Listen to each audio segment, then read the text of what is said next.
Howdy folks and welcome to Brain Rotters. So we just got a massive new Spider-Man No Way Home trailer 2 right on time to deliver some Andrew Garfield, Tobey Maguire Easter eggs and subtle references. I'll be going through it all as well as breaking down the Lizard, new Sinister Six, multiverse stuff. Stay with me, I'm going to take you through all the Easter eggs. It's very important, stay with me. First things first, I want to talk about the Tobey Maguire and Andrew Garfield Easter eggs. Now I know they are absent from the trailer, and according to the rumors, the reason is that Kevin Fiege convinced Sony to save Toby and Andrew for the film. But the first Tobey Maguire Spider-Man Easter egg comes with when Peter is launching towards the pumpkin bomb face first. You'll remember back in Tobey Maguire's Spider-Man 3, the same thing happens with Harry getting a pumpkin bomb to the face. The next comes with Green Goblin's suit later in the trailer, different from the original Toby one that we see on the bridge. This suit is very similar to that of Harry Osborn's slim fit Green Goblin suit, looking more tactical, less comic accurate. A lot of you will think that this might be James Franco's Spider-Man 3 Green Goblin, but it isn't. Coming from the concept art, we see that this variant is still Willem Dafoe. The next one comes with Tobey Maguire's Sandman being in the film. Empire magazine even confirmed that Sandman will see Thomas Hayden Church reprise the role in the film. We also see a scene where Doc Ock and Spider-Man take the bridge fight near some train tracks, which could prompt the pair to recreate the most iconic fight sequence from Spider-Man 2 on the train.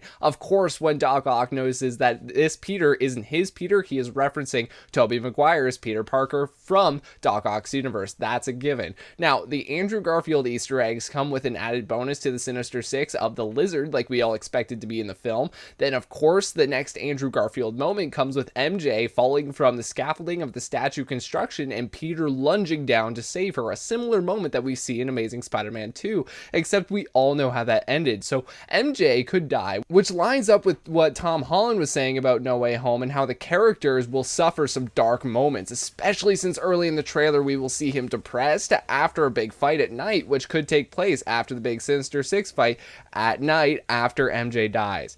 This shot here of Green Goblin coming down from the moon covered in dark clouds is synonymous with Andrew Garfield's Green Goblin hovering near a dark moon filled with dark clouds back in Amazing Spider-Man 2. This is the biggest one. The scaffolding being there does confirm that Andrew Garfield's leak of him and Toby, around pieces of scaffolding is real. This is real. This is a real leak that did happen, and we see it proven in the trailer with all this scaffolding. And collectively, I've seen people say that Andrew and Toby are potentially edited out of this shot, which does make sense. Now, as for the rest of the trailer Easter eggs, the Sinister Six we have to talk about near the end of the trailer, when we see 5 rips in reality. 1, 2, 3, 4, 5, which unfortunately confirms that we will only see 5 Sinister Six members instead of the fully adapted 6, so I guess the rumors were true on that front. However, I like to think that Venom is the 6th one and didn't come through a rip, instead he was transported, but that's another conversation for another day.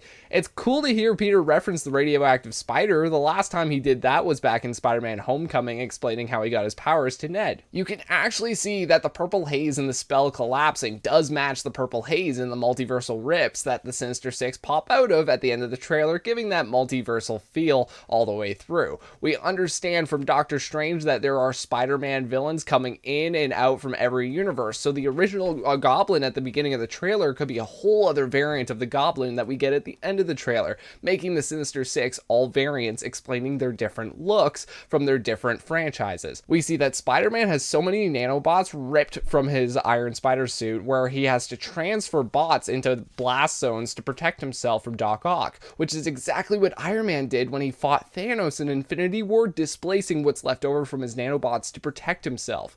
This scene here of Peter, Ned, and MJ, this scene comes from the first ever teaser that we got of No Way Home entering Doctor Strange's basement. Hey, you made it this far, you might as well subscribe if you're new, as well as hitting that bell for notifications so you don't miss another video just like this one. It seems like Doc Ock was captured after the bridge incident. My thoughts are that Doctor Strange comes in to help Peter at the bridge fight to take in all the variants. There's likely an invisible magic spell around the prison here so Doc Ock can't escape. Ned is holding a crossbow here, which makes me think that he's likely using it to guard the prison cell in a, comedic Ned way. There's a really interesting shot here where you can see that America is honoring Captain America's memory by adding a cap shield to the Statue of Liberty in place of the torch. I think the poster says the first Avenger on there, so that means, from the first Avenger movie. there's your Easter egg. You can see that Spider-Man is gearing up for a fight with his new magical abilities, similar ones to the toys that we've seen already for No Way Home, except the toys tease a blue magical ability, so maybe the trailer's lying to us and he really has blue magic instead of the classic Doctor Strange orange. It seems like Electro behind him is subdued in a way, like likely being grounded, which is a term used to describe grounding lightning, which enables a lightning bolt to strike the ground and be trapped exclusively in one spot. It's a whole explanation, and I think that's what's going on here. It makes a lot of sense that Peter would use his science brain to stop Electro. I actually think that's really cool. This scene here is another one of the first look images that we ever got for the movie months ago. Right now, it's really cool that you can see the way Electro quick travels through electricity from street lamps and such. That's a really nice touch adapted from the comics. As well, you can see Jonah Jameson is out in the field of journalism, which is a first. Usually he's behind a desk, and you can see a smile cracked along his face, obviously meaning J. Jonah is in it for the headlines he will get from the chaos, which is concurrent with his character. And again, this scene here is also one of the first ever teasers we got of No Way Home from months back. You can hear Doctor Strange talking about how Spider-Man villains all eventually die fighting Spider-Man, and that's their destiny. You can connect this to the What If Doctor Strange episode where the Sinister Six dying against Spider-Man is one of those nexus points you can't change in time, things that will happen regardless of what you do to try and stop them, which leads me to believe that MJ falling from a high height isn't just a coincidence with that also happening to Gwen Stacy. I think Spider-Man's love throughout any universe is always supposed to die by a height, and that is a nexus point too. You can also see in the right hand corner of the screen a Feast truck. Feast is the homeless shelter that we see in the first No Way Home trailer and a comic book homeless shelter from Marvel Comics. You can see the metal from the truck looks like it's been broken out of from the side, so my thoughts are that Green Goblin, for whatever reason, was held up in that truck and broke out the side of it to blow this building up. It seems to me later, when Doctor Strange is explaining to Spider-Man that all the Sinister Six die eventually against him, you can see that this is in the prison of Doctor Strange's. So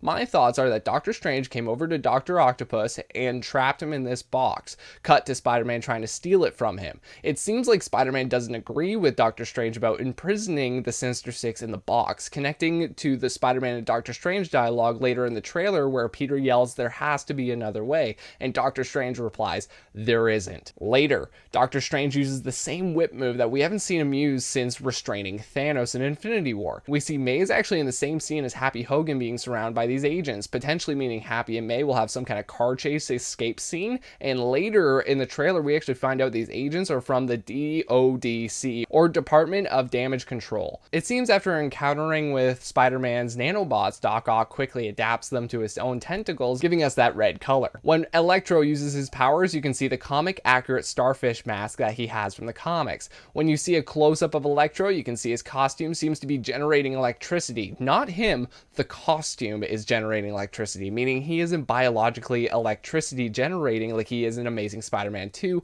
hence variant. After Electro says, "You won't take this away from me," it seems like Doc Ock is killed by Electro in an act of betrayal, likely meaning that Doc Ock is convinced by Peter to help him return everyone to their respective universes, but Electro wants to stay, likely because his universe was possibly destroyed and there's not much to go back to, which is likely why we don't see Doc Ock anywhere in the Liberty fight, because he dies by Electro's hand.